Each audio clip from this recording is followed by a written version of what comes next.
History, as they say, is written by the victors, but it is often embellished by the romantics. We have all heard the story. Denmark, 1992. The players pulled from their sun loungers, cocktails in hand, barely fit, arriving in Sweden to accidentally conquer Europe. It is the ultimate underdog fairy tale, a story of pure luck and vibes. But let's stop the tape right there. This narrative is a lie. It is a gross disservice to one of the most rigorous, disciplined, and cynical defensive performances in the history of international football.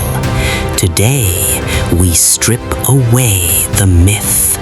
If you look at the raw data, Denmark should have been annihilated. They conceded possession, they allowed shots, and on paper, they were technically inferior to almost every opponent they faced. Yet, they won. This wasn't because the football gods smiled upon them. It was because Richard Møller Nielsen had constructed a machine designed to frustrate, stifle, and break the spirit of more talented teams. We are not looking at a miracle today. We are deconstructing a tactical masterclass based on pragmatic, defensive absolutism. To understand the tactics, we must understand the context. 10 days before the tournament, Yugoslavia dissolves into civil war. UN sanctions come down. Denmark, the runners-up in the qualifying group, get the call. The players were indeed on break, but Møller Nielsen was not. He had been fighting a war of his own against the Danish press and even his own players regarding his defensive philosophy. When the call came, he didn't panic. He saw an opportunity to implement the very system his critics hated, a system that required zero flair and 100% discipline. The biggest tactical advantage Denmark had might ironically have been the absence of their best player. Schmeichel and Laudrup, the genius, the artist, had quit the team due to disagreements with Møller Nielsen's defensive style. His absence meant there was no luxury player to carry. Every single man on that pitch had to track back. Without the burden of accommodating a creative genius who wouldn't press, Nielsen could implement a total defensive block. It forced the team into a collective unit where the system was the star, not the individual. Let's dissect the shape. Nielsen opted for a flexible 5-3-2, often transitioning into a 3-5-2. But make no mistake, the mindset was 5 at the back. He utilized a sweeper system, a relic even back in '92, led by the indomitable Lars Olsen.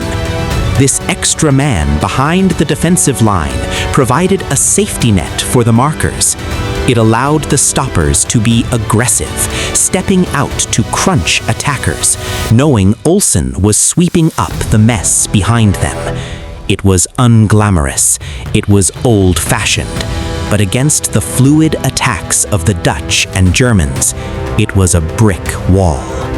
You cannot talk about this defensive block without talking about the titan between the sticks, Peter Schmeichel. He wasn't just a goalkeeper, he was a sweeper keeper before it was trendy, and a vocal commander who organized the shape continuously. His presence allowed the defense to sit deep. If a cross came in, Schmeichel claimed it. If a through ball slipped past the sweeper, Schmeichel smothered it. His distribution was also the trigger for their lethal weapon, the direct counterattack. The group stages proved that this wasn't a holiday camp. The opener against England ended 0-0. It was a tactical stalemate.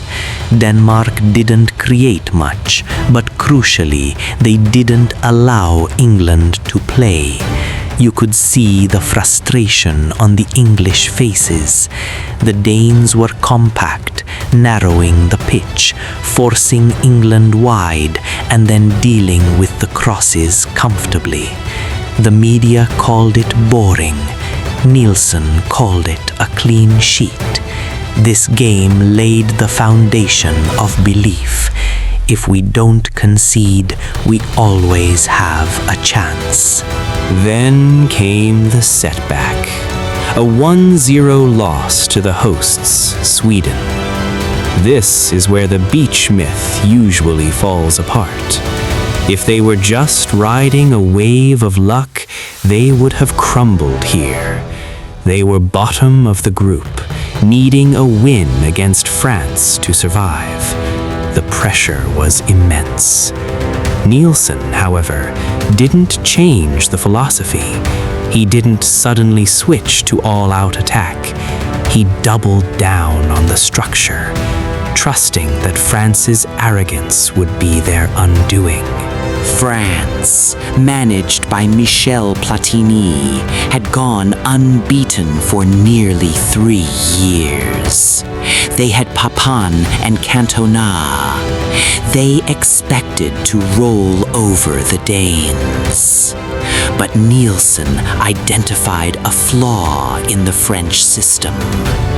They overcommitted. Denmark played a waiting game. When Henrik Larsson scored, it wasn't a beautifully crafted tiki-taka move. It was an opportunistic strike. Denmark then retreated into their shell, absorbing wave after wave of French pressure. Elstrup's late winner was the epitome of efficiency. 1 chance, 1 goal. They were through. The semi-final against the Netherlands is arguably the greatest tactical performance of the tournament. The Dutch were the defending champions, possessing the holy trinity of Gullit, Rijkaard and Van Basten, plus a young Dennis Bergkamp. This was total football versus anti-football. Nielsen knew he couldn't win a possession battle.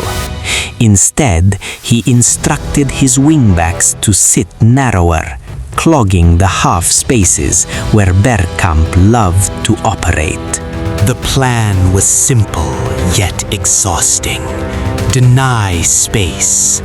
Whenever Gullit dropped deep, a midfielder tracked him. When Van Basten looked for a run, the sweeper was already there. It was a physical battle. The Danes tackled hard. They disrupted the rhythm. They weren't playing the ball, they were playing the opponent. Despite scoring twice, the Dutch were never comfortable. The 2-2 draw was a victory for Danish resilience, dragging the technically superior Dutch into the lottery of penalties. And then, the moment that defined a career. Marco van Basten, the best striker in the world, stepping up to the spot. Schmeichel had studied him. He knew Van Basten's tendency. The save wasn't luck. It was preparation meeting opportunity. That save broke the psychological backbone of the Dutch team. Denmark converted all 5 of their penalties. Cool, calm, collected. Not the behavior of guys who just came from the beach, but of players drilled to handle extreme pressure. The final against Germany. The world champions. The German machine. Denmark was battered. Injuries had piled up. Henrik Andersen was out with a horrific knee injury. They were running on fumes. The popular narrative is that they played on adrenaline. The reality, they played on positional discipline. Nielsen knew his team couldn't run as much as the Germans, so they had to run smarter. The defensive block dropped even deeper, inviting Germany onto them. Minute 18.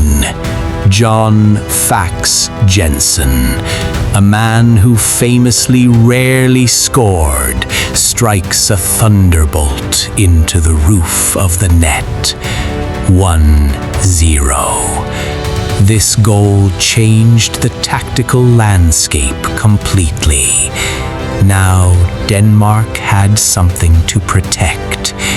Germany had to abandon caution, pushing their defensive line high. This played perfectly into Nielsen's hands. The rest of the game became a masterclass in bending but not breaking.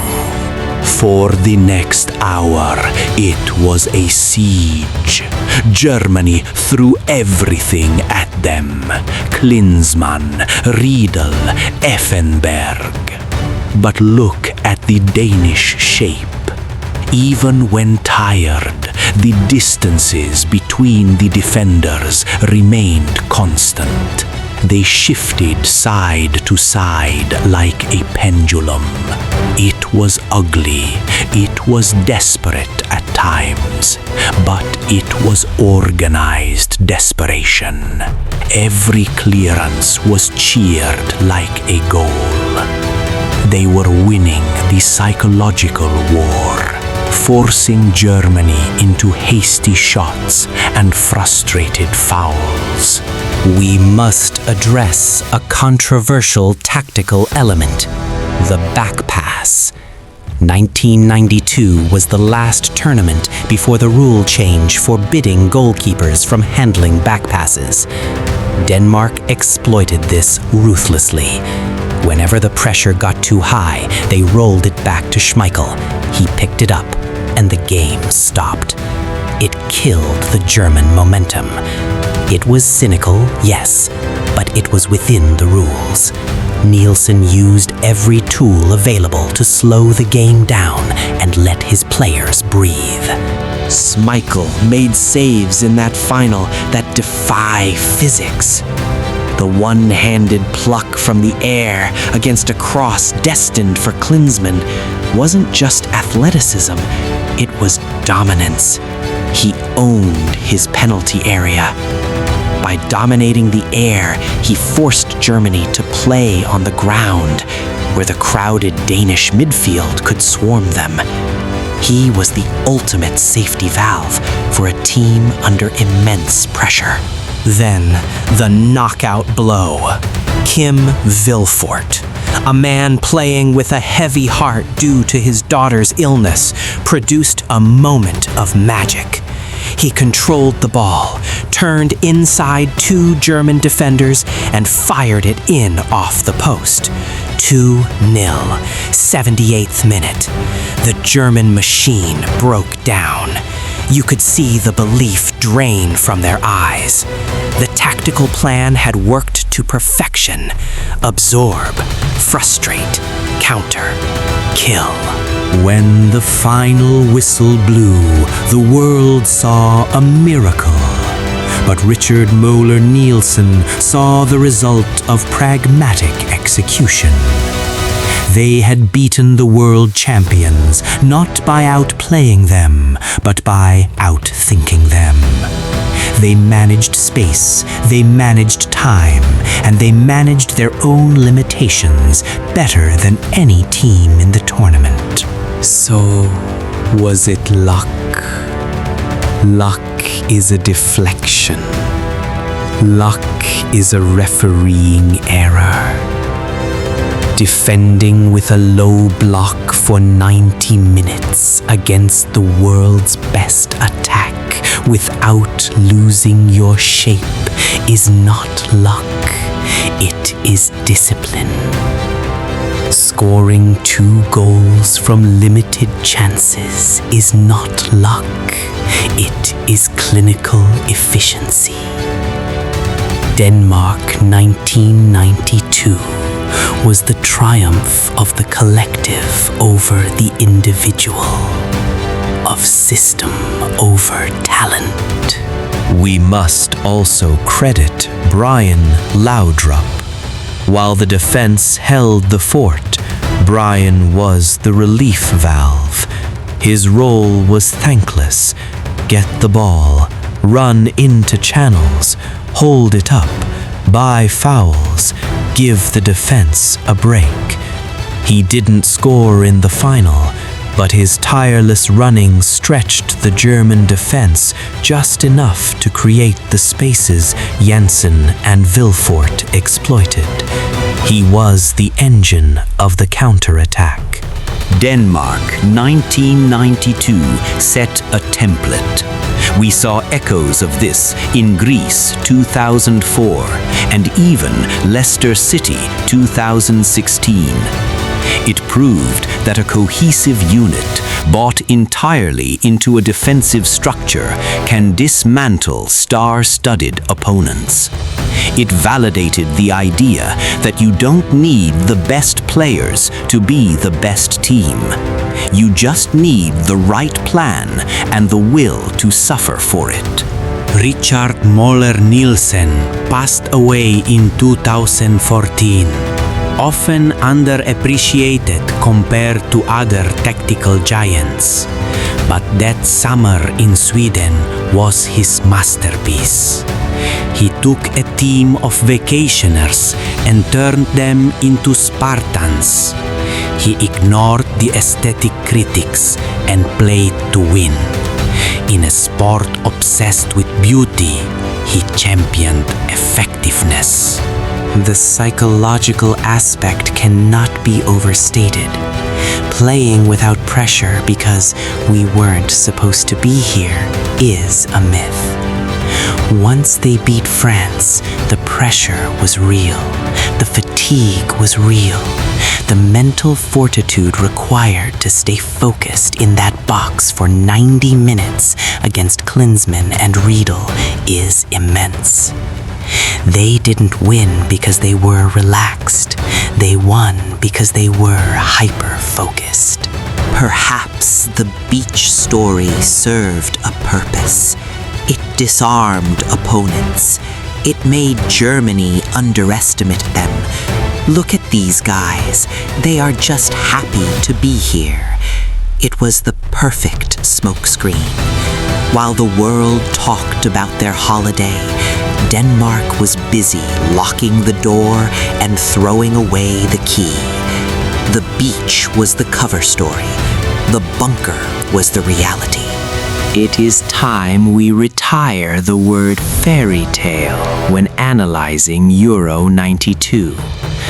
Fairy tales imply magic. This was mechanics. It was sweat, bruises, tactical fouls, and perfect positioning.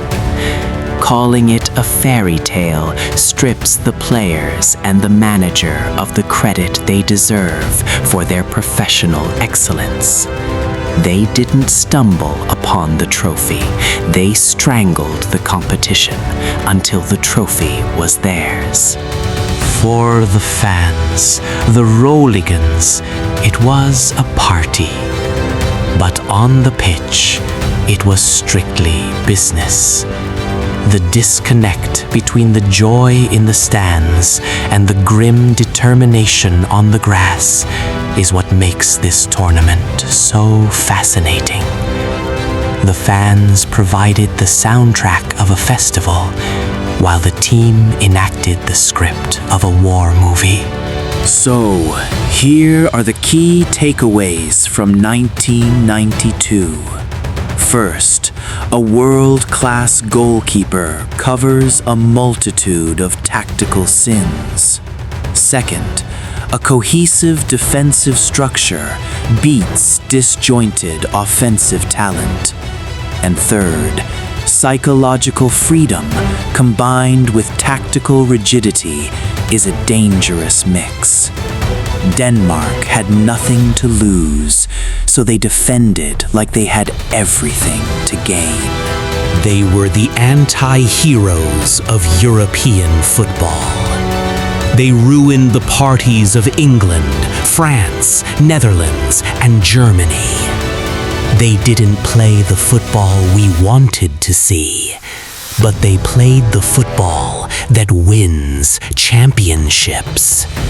In a tactical sense, they were the ultimate pragmatists, proving that defense really does win titles. So, the next time someone tells you the story of the Danes coming from the beach, correct them. Tell them about the low block. Tell them about the pressing traps.